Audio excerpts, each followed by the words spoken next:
Hi everyone, thanks for taking some time out of your busy schedules to sit down and watch the annual leaders training. Again, I apologize we weren't able to do this face to face due to the wonderful weather and snow. So hopefully you'll get a lot out of this.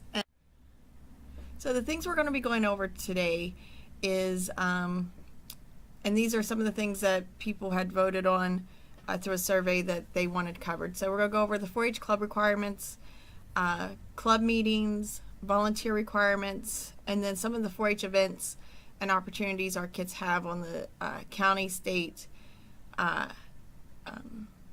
national, and international levels. And then I'll be doing some demonstrations of some team building activities and some livestock skillathons that I've put together. And again, those were things that were requested from the survey that I sent out before the training. An icebreaker that we would have done if we were all together is called Would You Rather. And what this is there are cards with a list of questions of 2 options. So in your grab and go boxes for your clubs, you have a set of these cards. So what you would do is you could do this before club meetings, like if you're waiting on people all to get there and you need an activity just to keep people busy, or you want to use this as a recreation activity, that would be a good option too. So you would have option A and option B. You could have signs up and put them on opposite sides of the room, and they all stand in the middle to begin with. And then you just read the options. Be able to fly whenever you want, or be invisible. And then they would decide. They'd either go to option A or option B. And there's numerous of questions, and you can make up your own. But this is kind of similar to That's Me activity, but this actually gets them up, moving, walking. It's a nice, fun icebreaker that's easy to do, that gets the kids to learn more about each other. So to the 4-H club requirements, this is just basic information letting you know that to have a club, you've got to have 5 youth from 3 different families. And it doesn't mean families as in cousins. It means like you can't have all in the same household. You can't have a club of just your kids if you have 5 kids. So it means 3 different families who meet regular with adults, and a minimum of 5 kids. And then for that club, you've got to have 2 fully vetted adults at each club meeting to make sure that we are following the rules and regulations, to make sure that our kids are safe and with adults that have been background checked and have went through the proper trainings. Your age requirements is Clover Buds aged 5 to 8, and your 4-H members are 9 to 21. Now this is new for this year. They must be 9 years old by the end of the 4-H year. So that means that they have to turn 9 in order to be enrolled this year for 2017 to 2018. They have to turn 9 by September or on September 30th, 2018. So that means that there might be a few 8-year-olds that will be able to attend camp, or they might actually be 8 and be in your club and not turn 9 till September. So that is new. The other thing is all clubs must meet the 4-H club charter checklist requirements, and that's what I'll cover next. So your club needs to be chartered. In the office, we need a current set of your bylaws, a current roster of members, current list of officers. Your monthly minutes need to be sent to us. This could be something your reporter does or your secretary does. They could just copy their minutes that they present to the club, or there's a little paper that we send with them that they can fill out that just gets sent back to us. And then we keep that here at the office. The other thing is you have to submit an annual budget. And we give you a form for that, and then an annual plan, just listing what your club plans to do and that kind of stuff. Signed code of conduct from your volunteers and members, And then I'll have some new information on that later on in the presentation. But and then a signed statement from your club leader or head officer regarding the 4-H emblem. And I actually already have all those on file unless you are starting a brand new club, and then I'll get you that document to sign. So there's some deadlines that are really important, and if your club does this, this helps us get you guys information out in a timely fashion, and it helps overall. So we need to have all enrollment materials submitted no later than January 8th. And that really has to do with the way that we order project books. There's only 2 times out of the year now that we can order those. And in order for us to get them ordered and get them to you, that's the latest that we could take projects enrollment to ensure that you're going to get a book. And then, so no project additions after January 28th. Well, I mean January 8th. So if you get in there and you decide, oh, I want to do cooking now, and it's February 15th, probably not going to be possible unless we have an extra book. So no project additions after that January 8th. The other thing is making sure that your club pays their insurance by January 30th. The leaders pay this up front, so when your club doesn't pay this, that actually puts the leaders paying for your club. And what it is, it's $1 per kid and per volunteer that helps. And we send bills out from the office, so those actually, we get your rosters and that kind of stuff, and that's how we come up with those bills. If you have a horse project or it's based on horses, and that's $2 per kid or adult. So horse projects are a little bit different. And then no project drops after July 1st. So if you get through the summer and you're like, oh no, I haven't been able to finish my project book and I'm not going to be able to get it done by the end of July for the ox roast, call the office, let us know by July 1st, saying, hey, I'm not going to be able to finish it. That way it doesn't count against your club and that overall club evaluation at the end of the year. So, and if you found out you've taken too many, you've taken 3 projects and you can only get 2 done, that's okay. Just call and let us know so that your club doesn't get penalized for that. So now on to our 4-H club meetings.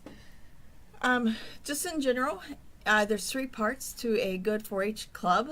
You want to make sure that you have your business meeting. That should be about 20 to 25 minutes. Then your educational activity can be anywhere from 30 to 60 minutes.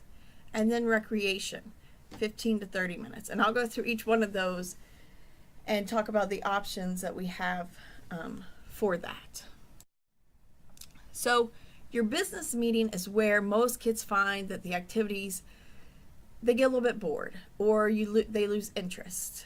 I'll give you a few ideas in the next couple slides of things that you can do to help keep them engaged. But right now you really want to make sure that your business meetings are short and snappy, that it's getting straight to the point and getting what you need done and then moving on. It is planned by the officers prior to the meeting with the help of the 4-H volunteers. So our club should be pretty much ran by the kids. And I know that's hard for some people. It makes, sometimes it makes meetings a little unorganized, or it makes things a little bit messy, but that's okay. We really want these kids to learn that responsibility and the leadership. So, you know, I really strongly encourage, get the president, have them help you make that agenda, and then step back and let them run it. You could be there, you could give them guidance and help, but it really should be kid driven. Committee work should be done outside the business meeting. So if you guys have committees that are planning service projects or activities to do with your club, they should be meeting sometime before and then giving reports. And then actions could be taken upon that report during those meetings instead of having meetings within meetings, which will just make your business meetings longer. So just in general, your agenda would have a call to order, pledge, roll call, reading and approval of the minutes, any correspondence that you may have gotten, thank you notes, things like that would have came in the mail to the secretary, treasurer's report, and then your committee reports. Then you guys can discuss unfinished or old business, and then new business, and then doing announcements, and then adjourning. So fun ideas for your business meeting, just to kind of help get those kids engaged and that kind of stuff, and also be teaching some parliamentary procedures.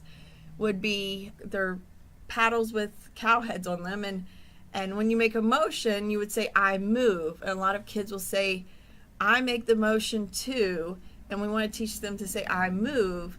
So you could have these paddles throughout among the kids, and if they want to make a motion, they can hold up a paddle and say I move, and that's just a fun way of getting them engaged. I have 2 sample paddles at the office, but if your club would like those, all you have to do is request. The other thing that you can do to keep kids engaged is business meeting bingo. We have a set of cards here at the office that you can look at. We have 10 different cards, and we are more than willing to print those out for you and let you take this to your club. We also have blank ones where you could have the kids sit down and write what phrases they think that they might hear during the business meeting. The other thing is making roll call fun. When they go down through roll call, they can answer like a pirate, answer with what their favorite food was, or anything like that. So just trying to think creative of things that can be done during the business meeting that's not going to disrupt the business meeting, but that will allow those kids to be engaged throughout the process. Your educational activity, we have a lot of resources, and I'm sure in your clubs you have people to come and speak. But here at our office, Tracy Valash is our health educator for youth, and she can do a variety of topics. I've just listed a few, but she could do Cooking 101, where it's basic cooking. She could do yoga, nutrition. If you just give her a call, she's more than willing to talk to you and figure out what activities you would want for your club, and she would be happy to come out and do an educational activity with you. The other ones are Stephanie Bender. She is knowledgeable and has experience with beekeeping, candle making, things like that. There's options of going to their store and actually doing a field trip, or she could come to you and do activities also. So her contact information is there. And then the last one that I have up is Julia, and she is working with the U.S. Fish and Wildlife Service.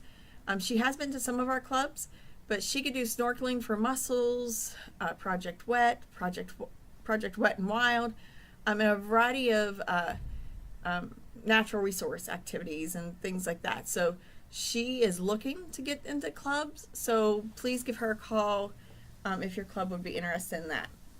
Some other ideas, as we're thinking about encouraging our kids to explore and make future goals and careers, having people that have different jobs come in and talk about what they've done and that kind of stuff. One of the ones that I remember the most when my niece was in 4-H was a chiropractor came and talked about how everything is connected to the body, and I learned a lot through that. So just having them come in and teaching something about what they do, not necessarily talking about the career, really opens the world up to our kids. So, you can think outside the box, but if you ever need an educational activity, please contact our office. I could come out and do a variety of things, from hand washing to an ATV safety activity. And we also have Lego we-dos. Don't be afraid to reach out to us or others in the community for your clubs. So the next thing up is information on how to be fully vetted. You're going to see some new information here. Red is new. If you are going to have access to the kids, you need to get fully vetted. This will help if you ever decide to be a camp counselor or anything like that, but you'll want to have a volunteer application, and then on the application you'll list 2 references.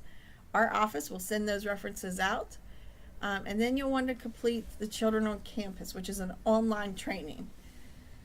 Now the new thing about that is it was and kind of is right now, it's every year, and it's going to go to every 3 years. But right now, you'll have to do Children on Campus this year, but we are on hold, so please do not complete that yet. Within the next week or month, there's a new Children on Campus that's coming out. It's no longer going to be a policy, it's going to be a rule, and there's a couple updates in that. We do not know at this time if you're going to have to redo the test and workbook, or if you're going to be able to just read the updates and sign off that you've done that. So instead of risking the fact that you might have to do it twice, I just want you to wait until we get the word what they're going to do, so that you're not going to end up having to do it twice. We'll notify you guys as soon as we know what's going to happen this year. Your Title IX training is the same thing. It was every year, face-to-face. It is going to be every 3 years. Again, this is being changed from a policy to a rule, and there's a few updates on that. So we're holding on that too. And again, it's supposed to be out within a week to a month, letting us know what to do. The background checks with dates, that's every 3 years. And if you went through the first round of background checks 3 years ago, it is time for us to redo yours. So you'll be getting information in the near future how to redo those background checks. We used to always have to do a national sex offender check every single year. Now it is only going to be the in-between years when you're not getting a background check. So that's something new. Something that is coming in 2018 for 2019 is you will only sign the code of conduct once, and that will be good as long as you're a volunteer in the program. Now if you would step out for a year, then when you come back you'll have to sign another code of conduct, but this will include volunteers and members. So if you become a member at 9 years old, you'll sign one code of conduct, and then you're not going to have to sign another one as long as you stay in until you're like 18. And then you'll be signing the adults. Those are the updates. The different roles that a volunteer can have. You could be a club leader. You could be the organizational leader. You could be assistant club leader. You could be the Clover Bud leader. You can be just over the project and activities. Or you could just be an event volunteer. An event volunteer would be someone that just does 4-H camp or just helps with our projects, our livestock project workshops. Or the ox roast or anything like that. If you're just volunteering for one event and you're not really active in the clubs or on the county level, then you'd be an event volunteer. Overnight, any overnight events, it doesn't matter if you're staying the night, you absolutely have to be fully vetted. And then if you are signing checks or handling cash, that's something also that requires you to be fully vetted. For volunteers, our current volunteers, we'd like for you guys to start updating your stuff November 30th. New volunteers, applications need to be in by November 30th each year so that we can start getting you through the process of getting fully vetted. Sometimes it moves very quickly, and sometimes it takes a little bit longer, and a lot of it really depends on how quickly your references get their forms back to us. So if you know that you've put John Smith and Susie whoever down, let them know, hey, I've applied to be a 4-H volunteer. When you get those references, please send those back in as soon as possible. And that makes the process move a lot faster. So above suspicion policy, this is just saying that you have to have 2 adults with any group of kids. When we're at camp, we have certain ratios that we have to follow. But any activity that you're doing, you must have 2 adults present, any number of kids. Children on Campus, these are just highlights Want to make sure that you're avoiding behaviors that could cause harm or be misinterpreted. I mean, this is pretty basic stuff, knowing do not engage in any sexual activity with children, do not make sexual comments to children, do not tell sexual jokes to children, do not share sexual explicit material with children.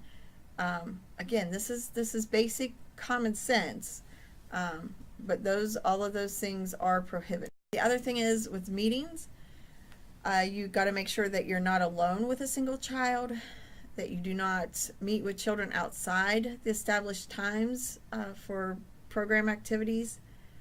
Watch for older youth and adults who take younger children to secret places or off by themselves. Watch for older youth and adults to have younger favorites with whom they want to spend extra time with. And then parents should be able to observe a program activity at any time. Communications. You do not engage or allow minors to engage you in romantic or sexual conversations or related matters. Do not engage or communicate with minors through emails, text messages, social networks, websites, internet chat rooms, or any other form of social media at any time. Now, if you're, and this is for anyone that you've met that's under 18, that you've met through 4-H. So if you have family friends that you've been friends with forever, that doesn't mean that you can't be friends with them on Facebook. Now, if you just met them and you became friends through 4-H, then that's where it becomes an issue. Touching, you do not touch children in manners that are that can be interpreted as inappropriate. Do not engage in any abusive conduct of any kind towards kids or in the presence of kids. This includes verbal abuse, striking, hitting, punching, poking, spanking, or restraining. You shouldn't be cussing around kids and saying inappropriate words, things like that. So, and then watch for adults who make youth uncomfortable. Right there's the information for children on campus. We'll send you out a link to a workbook, and then at the end of the workbook, there'll be a test. Your department, you're going to put 4-H, and then you're going to print or email me, save and email me that certificate so we can put it in your file. Title IX states that no person in the United States shall be discriminated based on the basis of sex, be excluded from participation in, or be denied the benefit of, or be subject to discrimination under any education program or activity receiving federal financial assistance.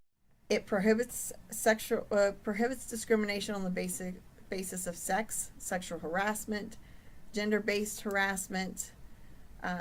It protects everyone involved with WVU. That includes our 4-H members, our 4-H volunteers, our WVU Extension Service professionals, our 4-H events and opportunities. Again, we have opportunities on the county, state, national, and international level. So just looking at the county events, this month we've got your poster and photo contest entries are due. We're going to be having a 4-H livestock project workshop, which we've already got about 28 kids registered, so that's pretty exciting. March, you're going to have dog obedience registration, and any of this stuff you could contact the office and we could get you additional information. The majority of information for the ones coming up are in your newsletters that went out last month. We've got our youth livestock meeting and expo coming up in March, and Hooked on Fishing, Not on Drugs. April, you have your visual presentation and public speaking contest. And remind your club members that they can win cash by participating in that. And then dog obedience graduation will be in April. June, we're going to have our small animal weigh-ins and younger camp. July, you're looking at older 4-H camp, and then in August, we have our pre-fair meeting, and then the Randolph County Fair, where the kids will show their livestock projects and sell their animals. Also at the county fair, there will be the kids exhibits, 4-H project exhibits. In July, it's not on there, but we will have our annual Ox Roast, which is a fundraiser for Camp Pioneer, and projects will also be displayed during that event. Our opportunities on the state level. This past January, there would have been a YAC, Younger Adult Conference, and that is every January. That's for your older kids, the 18 and up. March, we have Dance Weekend, which is one of our most popular attended camps. Most of our teens will go to that. And then we have Teen Leader Weekend, and that's Charting Weekend, and those both are at Jackson's Mill. May, we have our ECI and STEM Ambassadors training. Applications to be an ECI usually comes out anywhere between December and January, so you want to watch for those if you have kids that are interested in becoming ECIs or STEM ambassadors. In June, there's the Older Member Conference, and then in July we have Alpha 1 and Alpha 2. And then in August, there's the State Fair. National events. In April, there's the National 4-H Conference, and we have information at the office to give you on the process for that. Kids will have to fill out for National 4-H Conference and National 4-H Congress. Kids will have to create 4-H resumes, and we can help them do that here at the office, and we'll give you additional information when those deadlines are due. The one trip in July, Citizenship Washington Focus. This year we're sending 3 kids to attend that, and those applications are usually sent out in November. It's a 1-page thing. This year, the international experience that kids can do, you have to be 18 years old by August 1st. But this year it will be the Ireland Learning Adventures.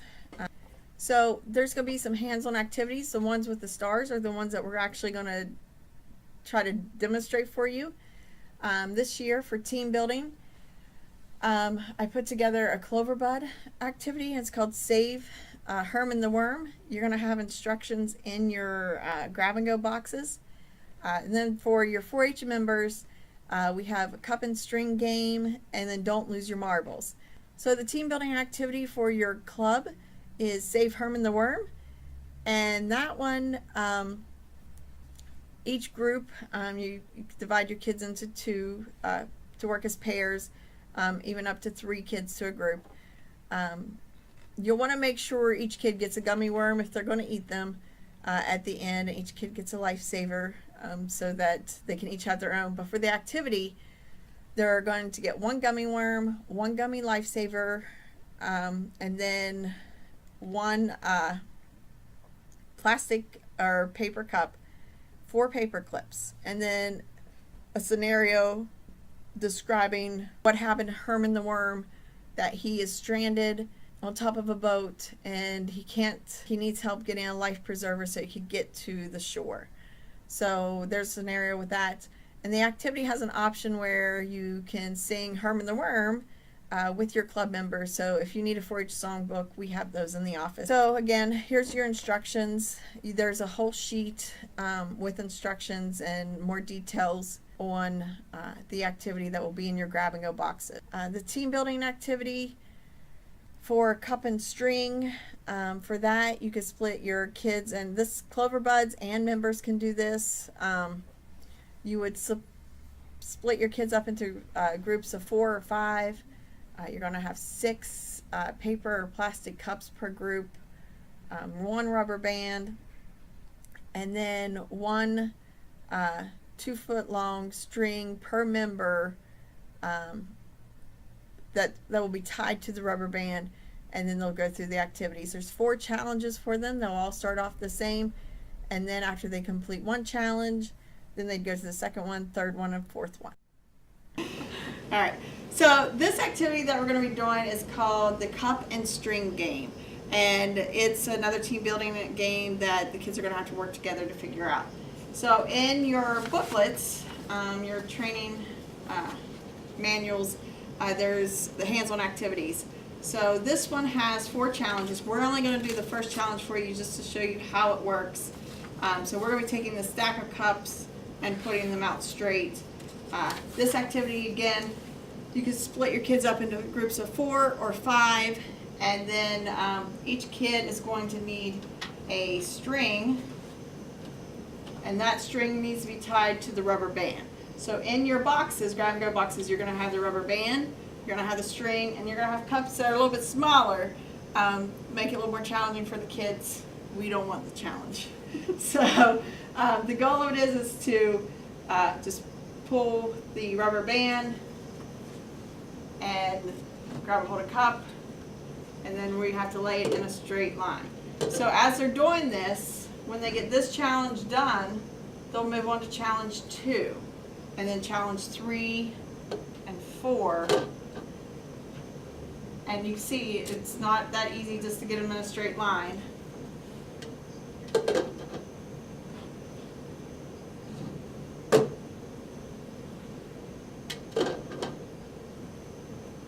And there's instructions where, with the challenges, sometimes they're not allowed to talk, sometimes they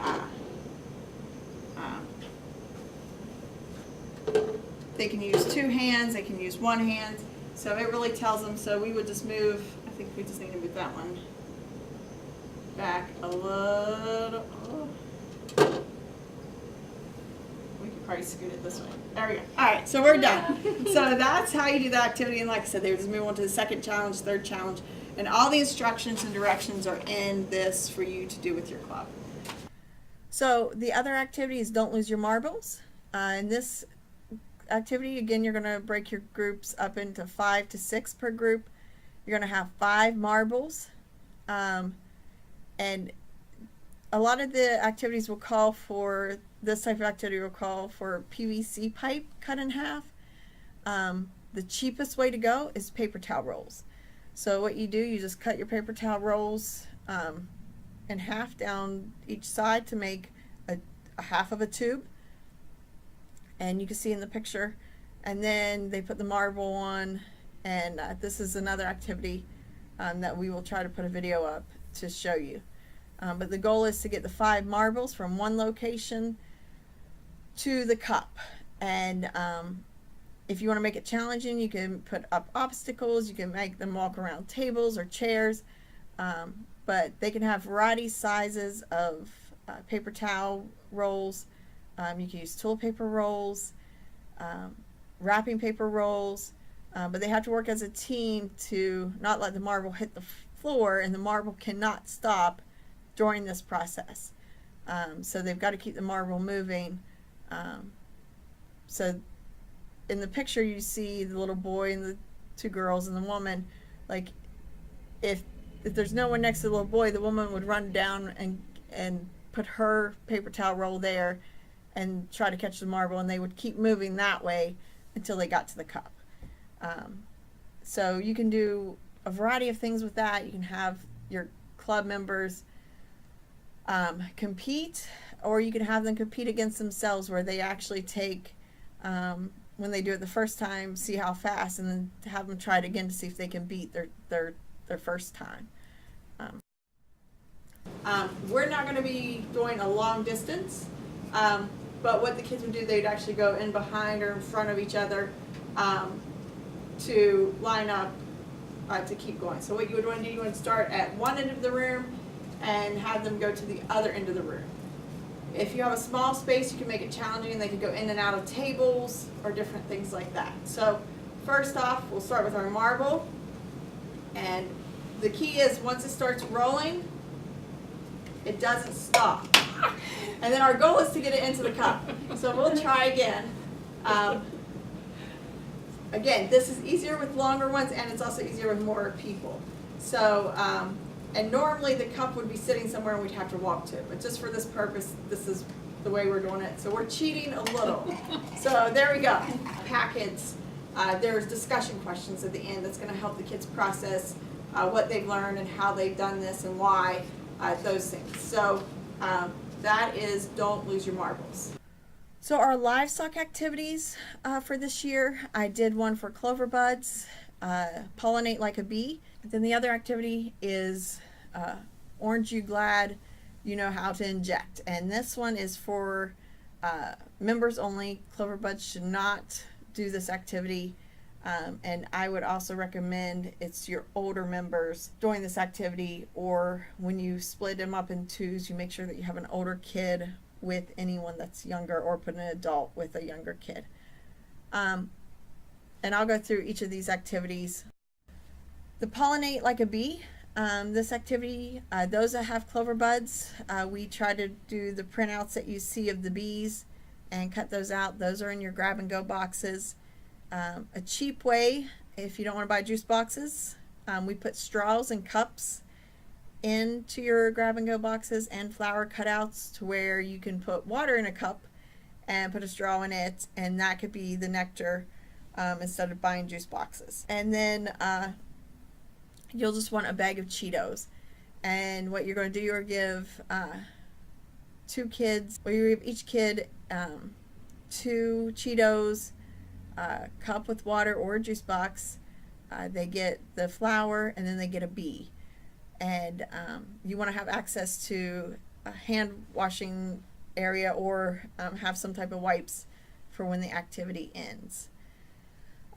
We've ordered 2 books that before you do the activity that you could read to the kids. Clover Buds and young 4-H members really enjoy being read to, so this is a great way of adding literacy into your activity. So we have 2 books here at the office. Every club has the ability to borrow those. You just come in, ask for them, we'll have you sign them out, and then you can take them to your club and do this activity. We also have a small container of pollen so that you can show kids what real pollen looks like. So those are optional items, but we have those that can be borrowed upon request. What you would do, you would have the students, you'd read about the pollen, just give them the definition of what pollen is, that kind of stuff, introduce them to some basic facts about the honeybees, and a lot of that is all on your instruction or your lesson plan that will be in your box. You'll introduce the hands-on activity to the kids. You're going to have them do the activity. Each student will begin by placing the flour on top of the cup or juice box and that kind of stuff. The Cheetos will be laying next to the cup, and you have the students put the little cutout bees on their fingers. They'll line up in an area that you've assigned them, and then you'll tell them to go to their flower. While they're at the flower, they need to rub their fingers on the Cheeto. And what they're doing, it's just like whenever a bee lands on a flower, it collects pollen. Well, they're collecting the Cheeto cheese dust, which will represent pollen. And then you want them to touch their flower. So they'll touch their flower with their fingers. And then you're going to have them go visit other flowers, but they're not going to drink the nectar from the other flowers. They're just going to go and touch everyone's flowers with their fingers. And then at the end, they'll see how the cheese from the Cheetos have now gotten on the flower, and then you could discuss, go over the discussion questions after they've cleaned their hands off. So they'll need 1 orange, 1 syringe with a needle, injectable solution, and all that is some water with food coloring. You want your food coloring to be dark, and they'll be in small cups, and you want 2 different colors because we're going to do 2 different type of injections, and you want to be able to see how well you did both injections, so you'll want 2 different colors. And then you'll need a sharp container. We have put in your grab and go boxes a pop bottle that when you're done with the activity, that the needles could be put in there and discarded. All right, so the activity we're doing now is one of the livestock activities that you can do with your club. It's really important when you're doing this activity with your clubs that you're stressing safety. We are using real needles, so there is risk of getting punctured and that kind of stuff, so it's really important that you follow the instructions that are in your book. And this activity here is near the back, and it's called Aren't You Glad You Know How to Inject? And the idea, and a lot of this has came from the Michigan State lesson, they have a lot more options to use chicken with skin, chicken breast with skin, chicken breast without skin, bananas, oranges. We're using oranges because it's one of the cheaper things to get, less messy than having raw chicken out. So we're going to use oranges today. But again, there's safety notice. And then in blue, you're actually going to have what you would read to the kids. Before you do this activity, you want to make sure you have plenty of help, especially if you have younger 4-H members. You need to make sure that you put an older 4-H member with them, and even having your parents and your adults out and around helping with this activity. You want to explain the activity and go over some of the why we're doing this and what it's teaching, because we're teaching kids how to give intermuscular and subcutaneous injections. So I'll refer to those as IM and SQ so I don't keep messing that up. So we're going to be teaching them how to do that on the oranges because that's more humane than letting kids practice and learn how to do that on live animals. So this activity is to get them familiar with giving vaccines to their animals in a safe environment that they're not going to get hurt and the animal's not going to go through any unnecessary suffering. So you'll have them working in pairs. Again, do not give them any of the material till you went through everything. You'll actually do a demo, show them how to do it, and then you're going to give it to them. So what you're going to need is a needle, and again, I'd like to thank Dr. Tracy Walker for donating all the needles for us that's in your grab-and-go kits. Something that's not in your grab-and-go kit is oranges, so that's something that you'll have to purchase for your club, but it would be a great snack for when they're done. So, because food coloring is not going to hurt them. So you'll need an orange. You're going to need 2 colors of food coloring. I've chosen green and blue. You want to make sure these are dark, because when you put them in, you want to be able to see if you did it correctly. So, and you'll either need a knife or some way of peeling the oranges and cutting them in half to see how well the kids did. So they're going to actually take turns doing, each orange will get 4 injections. So I have 2 here, but they only need 1. So each kid is going to do 2 injections on 1 orange. So they're going to remove the needle. We're going to do the IM first, or use blue for that. So if you have, when they switch out, you want to have a little cup of water to clean out the needle so we're not mixing colors. So they're just going to put the needle into the water, suck up about 3 cc's, and I have a lot of air, so I'm going to have to do that again.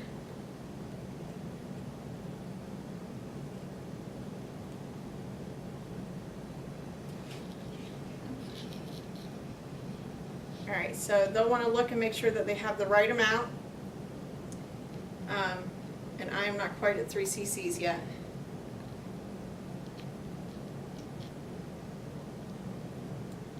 Okay, so the kids, they'll learn how to fill up a syringe with this activity, and then you're going to, again, you're going to do the demonstration for them, but whenever they do the intermuscular one, they're going to want to take the needle and go straight in at a 90 degrees.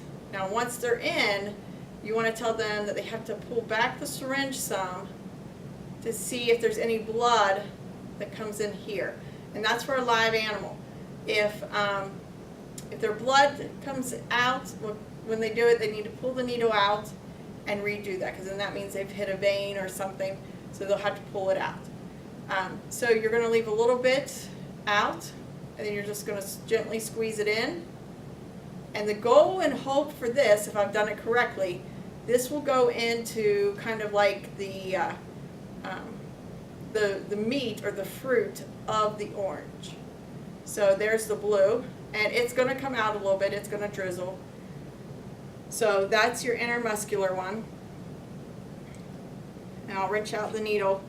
So at this time, the second kid could take the orange, fill up on blue, and then do on the other side. Then that way they don't know which side is theirs.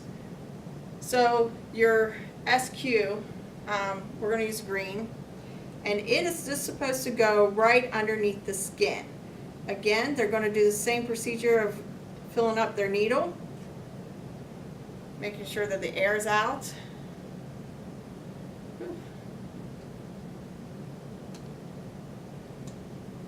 And it is a little bit messy, so have paper towels and things that you'll be able to clean up afterwards. So we are just a tad bit over 3 cc's. Okay. So, and in this lesson, you're going to stress about following the labels and giving them the correct doses and that kind of stuff, and all of that's in blue. You can read it word for word, or you can summarize it, but all that information is in there for you to share with the kids. So to do the SQ injection, you're actually going to take it and do a 15 degrees. And so you're just going to go in enough to where it's in the skin, and then you can see you're going to gently push in. Oops, you're actually supposed to pull out and make sure there's no blood, just like the other one before putting in. But with an orange, you're not going to get anything out. But we're going to gently squeeze that in, and you can see the pilling as I'm squeezing it in is turning green. Now if I've done this one correctly, it will only be in the orange pilling and that outer white skin of that orange. So we're just gently putting it in. And I am dripping.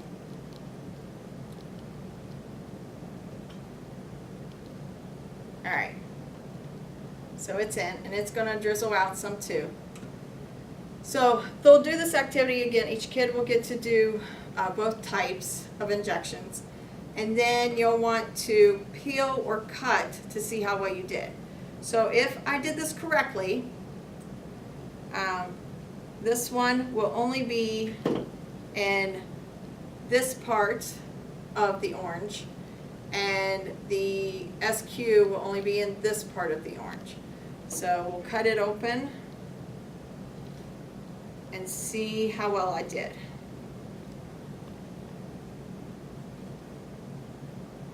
And it's leaking out, so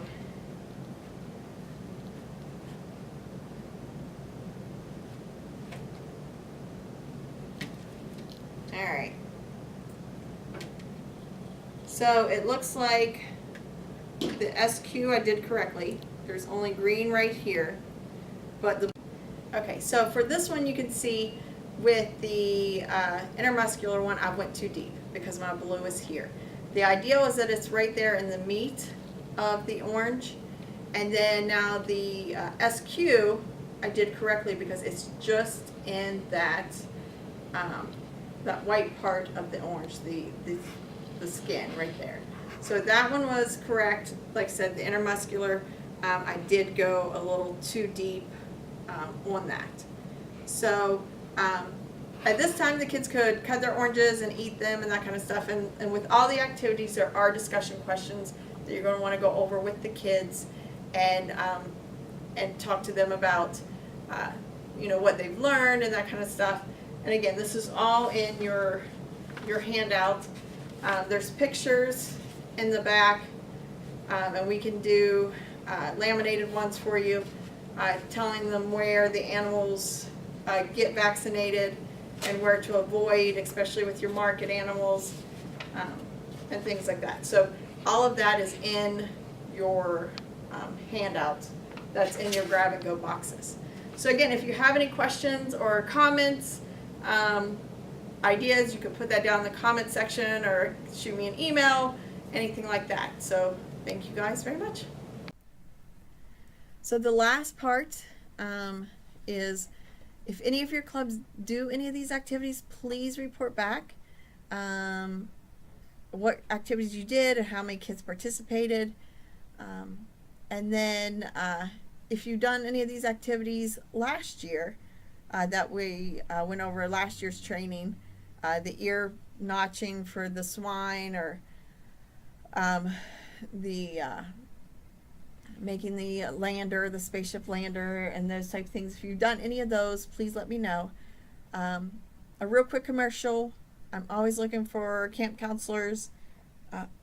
Our younger camp has continued to grow, and this past summer we had exactly enough counselors for the number of kids we had. If we would have had one counselor go home, we would have, 8 kids would have had to go home, or I would have had to find another fully vetted adult.